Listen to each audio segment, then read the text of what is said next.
La liste de naissance. Pour certaines personnes, c'est un vrai casse-tête. Faire une liste ou pas? Si oui, à quel moment de la grossesse? Quels produits privilégier? En boutique ou sur Internet? Si vous vous posez ce type de questions, alors je vous comprends totalement, car je suis aussi passée par là. Justement, je profite de mon expérience de jeune maman pour vous livrer quelques conseils afin de faire de la préparation de la liste de naissance un vrai moment agréable. Tout d'abord, on peut se sentir mal à l'aise à l'idée de créer une liste de naissance car on a l'impression de forcer la main à son entourage. Je vais vous rassurer. En général, ce sont vos amis et votre famille qui vous demandent ce dont vous avez besoin ou envie et ce qui vous manque pour l'arrivée de votre bébé.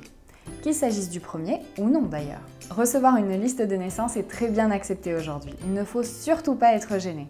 Il est aussi rassurant de participer sur une liste car on est alors certain de faire un cadeau utile et désiré. Pour les offreurs, fini les recherches en quête du cadeau idéal.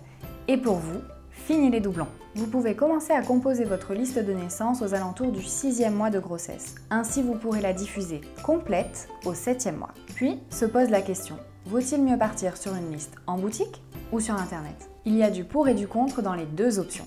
Je sais que je n'ai vraiment pas hésité. Pour moi, c'était sur Internet. En effet, j'ai des amis et de la famille éparpillés un petit peu partout en France et dans le monde. Au moins, sur le web, tout le monde a accès à la liste facilement. J'y ai aussi vu beaucoup d'autres avantages. La possibilité d'y mettre un nombre illimité de produits. La simplicité à la modifier, qu'importe l'heure. Et oui, parce qu'il faut bien s'occuper pendant les insomnies de grossesse. Et cela autant de fois que souhaité. Dans le cadre d'une liste de naissance, je trouve aussi très important de ne pas avoir d'obligation d'achat. Pour chaque participation sur ma liste, j'ai reçu un email pour me prévenir, accompagné du montant du cadeau automatiquement crédité sur mon compte client. Libre à moi de valider cet article ou bien de le modifier pour un autre, plus utile ou plus urgent. En tout cas, chez Berceau Magique, ça fonctionne comme ça. La liste, le choix des produits est très personnel.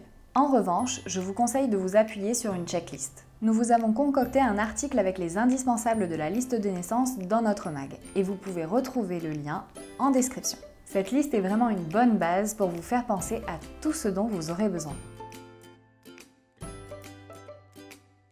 Pour éviter de vous faire offrir des articles qui ne vous seront pas utiles, demandez-vous à chaque fois dans quel cas vais-je utiliser tel ou tel produit. Par exemple, pour la poussette. Allez-vous l'utiliser uniquement en ville ou plutôt sur les chemins de campagne? La réponse à cette question va vous donner une indication sur le type de roue à choisir. Allez-vous beaucoup voyager? Si oui, il vous faudra un modèle plutôt compact. Beaucoup d'autres questions peuvent vous aider dans votre choix. Je reconnais que pour un premier bébé, il est parfois difficile de savoir à l'avance si on va avoir besoin de certains produits ou pas. C'est pourquoi il ne faut pas hésiter à poser des questions à vos amis, à votre entourage, pour avoir des conseils. Leur expérience sera un bon indicateur. Sachez également que les conseillères Berceau Magique peuvent vous aider à créer votre liste et vous renseigner si vous hésitez entre plusieurs références ou plusieurs marques. Autre point important, n'oubliez pas de mettre des articles pour tous les budgets.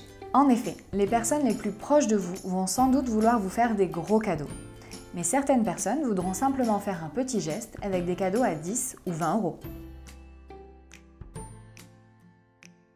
N'hésitez pas à mettre des produits dont votre enfant aura besoin à ses 6 mois, à ses 9 mois ou même à son premier anniversaire. Par exemple, une chaise haute, un coffret repas, un robot de cuisine, des jouets d'éveil, un panier de rangement pour les jouets, un petit sac à dos pour aller à la crèche ou chez la nounou, une ou deux grandes gigoteuses ou encore des pyjamas en taille 6 mois ou 9 mois. Et voilà, j'ai fait le tour.